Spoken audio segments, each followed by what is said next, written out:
Hello दोस्तों, तो कैसे हैं आप सभी लोग। आशा करते हैं आप सभी लोग अच्छे होंगे, अपने एग्जाम की तैयारी अच्छे से कर रहे होंगे। चलिए दोस्तों, आज के इस वीडियो में क्लास 12 फिजिक्स के 10 सबसे महत्वपूर्ण प्रश्न को आपको बताने वाले हैं, जो कि आपके हर साल परीक्षा में पूछे जाते हैं।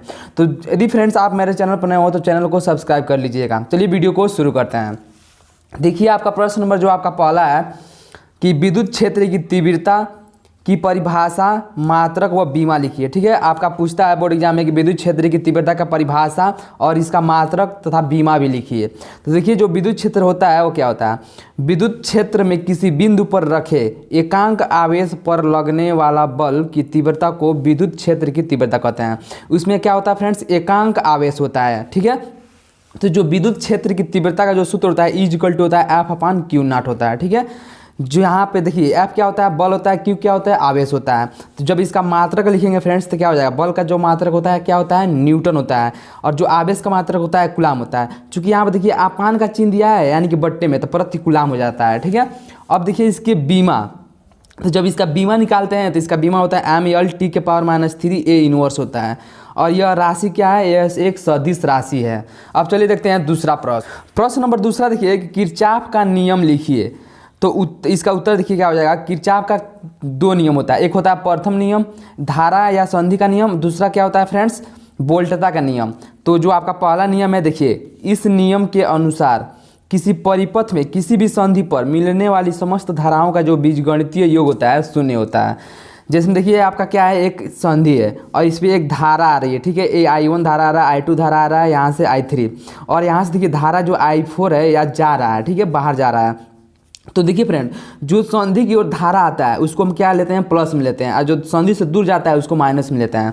या इसको लिख सकते हैं, देखिए आगमित धारा का योग बराबर निर्गत धारा का योग, यानी कि जो आ रहा है आगमित, जो आ रहा है धारा उनका योग। तो क्या कौन सा धारा संधि की ओर आ रहा है, देखिए I1 I2 I3, तो I1 + I2 + I3, और देखिए जो धारा का योग यानी कि जो धारा जा रहा है निर्गत धारा, यानी कि देखिए इसमें कौन सा धारा जा रहा है केंद्र से, देखिए इसके सेंटर से देखिए जा रहा है I4 I5, तो I4 + I5, या इसी को लिख सकते हैं। देखिए यदि इसको पाछांतर करेंगे तो इधर आएगा तो क्या हो जाएगा, माइनस का I4 माइनस का I5। अब चलिए देखते हैं दूसरा नियम। देखिए किरचॉफ का द्वितीय नियम या वोल्टता का नियम होता है। ठीक है, तो देखिए इस नियम के अनुसार किसी परिपथ में किसी बंद पास के विभिन्न भागों में बहने वाली धारा तथा संगत प्रतिरोध के गुणनफल का बीजगणितीय योग उस पास में लगे विद्युत वाहक बलों के बीजगणितीय योग के बराबर होता है। तो देखिए आपका यहाँ पर देखिए ये आपका एक बंद पास है। ठीक है, ये आपका देखिए ये आपका पहला है, या दूसरा है बंद पास। तो इसमें देखिए जो आपका रेजिस्टेंस लगा है R1, इसमें धारा I1 है, इसका रेजिस्टेंस R2, इसका रेजिस्टेंस I3 है, और विद्युत वाहक बल E1 E2 है। तो यदि हम बंद पास, देखिए यहाँ पर बोल रहा है कि बंद पास के विभिन्न भागों में बहने वाली धारा, तो धारा I1 और प्रतिरोध R2, यानी कि धारा और प्रतिरोध का गुणनफल का बीजगणितीय योग जो होता है उस पास में बहने वाले विद्युत वाहक बलों के बीजगणितीय योग के बराबर होता है, यानी कि समेशन IR बराबर समेशन E हो जाता है। तो देखिए बंद पास, देखिए आप पहला है आपका बंद पास, तो बंद पास एक में द्वितीय नियम से यानी कि वोल्टता नियम से जब देखेंगे तो देखिए I1 R2 minus I2 R2 बराबर हो जाएगा E1 - E2। अब चलिए देखते हैं प्रश्न नंबर तीसरा। देखिए फ्रेंड्स, प्रश्न नंबर तीसरा भी आपका बहुत ही ज़्यादा इंपॉर्टेंट है। यहाँ पर देखिए दिया है कि एक समान विद्युत क्षेत्र में द्विध्रुव पर लगने वाले बल आघूर्ण का व्यंजक प्राप्त कीजिए। ये आपका व्यंजक बार बार पूछता है फ्रेंड्स बोर्ड एग्जाम में। ठीक है, तो आप इसको अच्छे से तैयार कर लीजिएगा।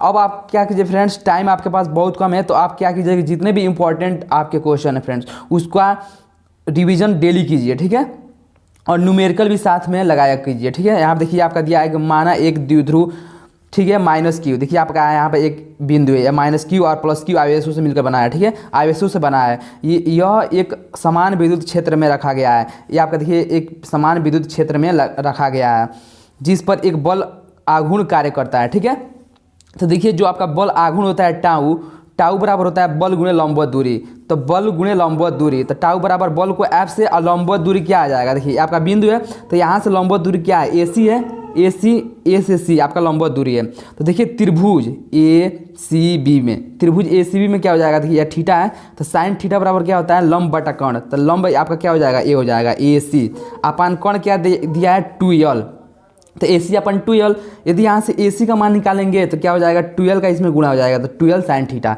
अब देखिए यहाँ से टाउ बराबर एफ देखिए फ्रेंड्स, आपका एक नियम होता है कि वैद्युत क्षेत्र की तीव्रता इज इक्वल टू क्या होता है, F/Q होता है। तो यहाँ से देखिए जो F का मान आता है Q इंटू E आता है, और AC का मान यहाँ से 12 sin थीटा रख देंगे, तो 12 sin थीटा। अब देखिए इसको क्या करेंगे कि 2 को पहले लिख देंगे, तो 2QL E sin थीटा।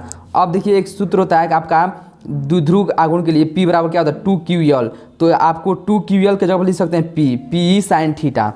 और देखिए यहाँ से यदि थीटा का मान 90 डिग्री रखते हैं फ्रेंड्स, तो क्या हो जाता है, टाउ मैक्स का जो मान होता है PE आता है, क्योंकि sin 90 डिग्री का मान कितना होता है, 1 होता है, तो टाउ मैक्स बराबर PE। अब चलिए देखते हैं प्रश्न नंबर चौथा। देखिए प्रश्न नंबर चौथा कि गॉस का प्रमेय से आप क्या समझते हैं, इसकी उत्पत्ति कीजिए। ठीक है, देखिए गॉस का प्रमेय, गॉस थ्योरम क्या होता है कि इस प्रमेय के अनुसार किसी बिंदु पृष्ठ से गुजरने वाला वैद्युत फ्लक्स फाई उस पृष्ठ द्वारा परिबद्ध कुल आवेश का 1/ε0 गुना होता है, अर्थात फाई बराबर होता है 1/ε0। ठीक है, उस पृष्ठ द्वारा परिबद्ध कुल आवेश का, ठीक है फ्रेंड्स, यहाँ पर होता है Q इंटू 1/ε0 होता है। ठीक है, क्योंकि आवेश का 1/ε0 गुना होता है, तो आपका सूत्र हो जाता है फाई बराबर Q गुणे 1/ε0। अब जो देखते हैं प्रश्न नंबर पाँचवा। प्रश्न नंबर पाँचवा देखिए यहाँ बोला है कि समविभव पृष्ठ को परिभाषित कीजिए। तो समविभव पृष्ठ आपका क्या होता है कि किसी विद्युत क्षेत्र में स्थित कोई ऐसा पृष्ठ जिस पर स्थित सभी बिंदु क्या हो, समान विभव पर हो, समविभव पृष्ठ कहलाता है। ठीक है, अब चलिए देखते हैं प्रश्न नंबर 6वां। विशिष्ट चालकता क्या है, इसका मात्रक लिखिए। ये आपका ज़्यादा इंपॉर्टेंट है फ्रेंड्स, क्योंकि आपका बहुत बार पूछा गया है बोर्ड एग्जाम में। तो विशिष्ट प्रतिरोध के व्युत्क्रम को विशिष्ट चालकता कहते हैं, इसे हम सिग्मा से प्रदर्शित करते हैं। विशिष्ट चालकता सिग्मा बराबर क्या होता है, 1/ρ। और जब इसका मात्रक निकालेंगे तो फ्रेंड्स क्या हो जाएगा, मात्रक ओम मीटर इनवर्स हो जाता है। ठीक है, ओम मीटर इनवर्स। अब चलिए देखते हैं प्रश्न नंबर 7वां। देखिए प्रश्न नंबर 7वां कि धारा घनत्व से आप क्या समझते हैं, इसका मात्रक लिखिए। तो धारा घनत्व आपका काफ़ी ज़्यादा इंपॉर्टेंट फ्रेंड्स बोर्ड एग्जाम की दृष्टि से। देखिए यहाँ पर धारा घनत्व क्या होता है, करंट डेंसिटी। किसी धारावाही चालक में किसी बिंदु के प्रति एकांक क्षेत्रफल से लंबवत गुजरने वाली विद्युत धारा को उस बिंदु पर धारा घनत्व कहते हैं, इसे J से प्रदर्शित किया जाता है। ठीक है, तो धारा घनत्व J का जो सूत्र होता है I/A होता है, धारा अपान क्षेत्रफल। अब चलिए देखते हैं इसका मात्रक अर्थात राशि। देखिए इसका ये अब कौन सा है, सदिश राशि है। अब मात्रक जब इसका निकालेंगे, देखिए विद्युत धारा का मात्रक क्या होता है, एम्पियर होता है, और क्षेत्रफल का मात्रक क्या होता है, मीटर होता है। तो यहाँ से क्या हो जाएगा, एम्पियर प्रति मीटर स्क्वायर। क्षेत्रफल का मात्रक होता है मीटर स्क्वायर, तो एम्पियर प्रति मीटर स्क्वायर।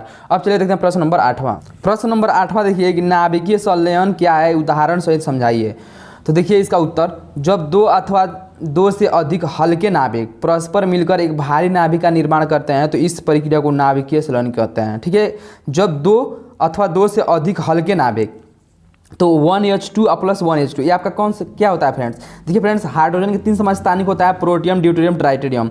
तो 1H को बोलते हैं प्रोटियम, 1H2 को बोलते हैं ड्यूटेरियम।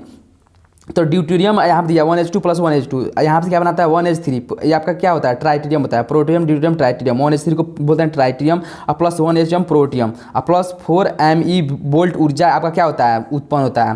तो ये आपका क्या होता है कि जो सूर्य में नाभिकीय संलयन की प्रक्रिया होती है, इसमें क्या होता है, नाभिकीय संलयन की प्रक्रिया होती है सूर्य में। ठीक है, अब चलिए देखते हैं प्रश्न नंबर जो आपका 9वां है।